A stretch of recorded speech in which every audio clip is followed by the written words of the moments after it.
Global Trade Tracker says importers front-loaded their orders ahead of the tariffs, setting the stage for a slowdown next year. Bank of America is estimating that these wars have already cost the S&P 500 a 6% drop this year alone, while China's market has lost $2 trillion in value this year.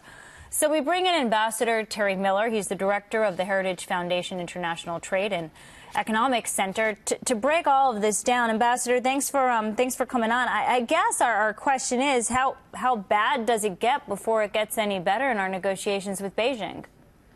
My goodness, there's so much good news in the market today. I hate to be the bearer of bad news here, but you will be. I do think that there is the possibility that if this trade war with China is not resolved, it can start to have a very negative impact on the U.S. economy. What we're going to see is prices rising. We're going to see pressure on the currency. We're going to see all kinds of investment pressure and a general slowdown both in global trade and global GDP growth. And that's not going to be good for anybody. And all that means is that the U.S. negotiators and the Chinese negotiators really need to get down to work and get the job done. How much do you see the U.S. market decoupling from the Chinese market? And then is that a positive or a negative?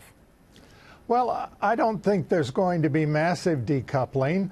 The relationship between China and the United States is highly beneficial for both countries. So it seems to me that we're going to see some pullback, but maybe a rebalancing would be a better way to describe it, with the Chinese doing a little more purchasing, the U.S. doing a little more selling.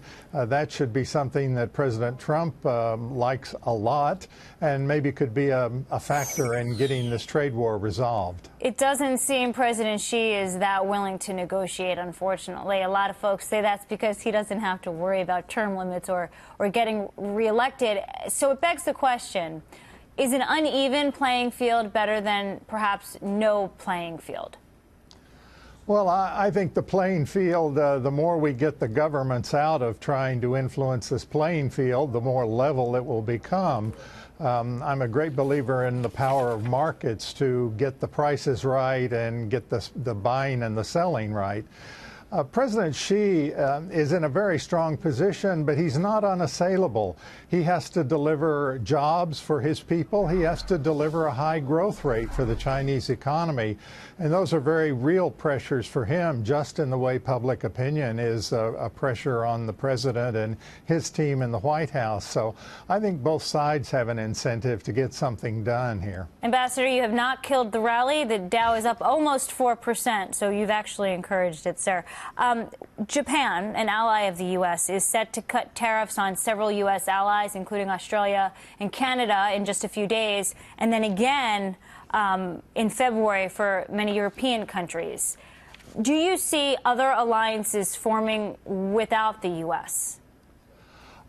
I don't think so. The U.S. has such a dominant role in the world economy. It would take, I think, several years of extremely bad economic policy on the part of the United States to even begin the process where there would be a major restructuring of international trade or international financial flows.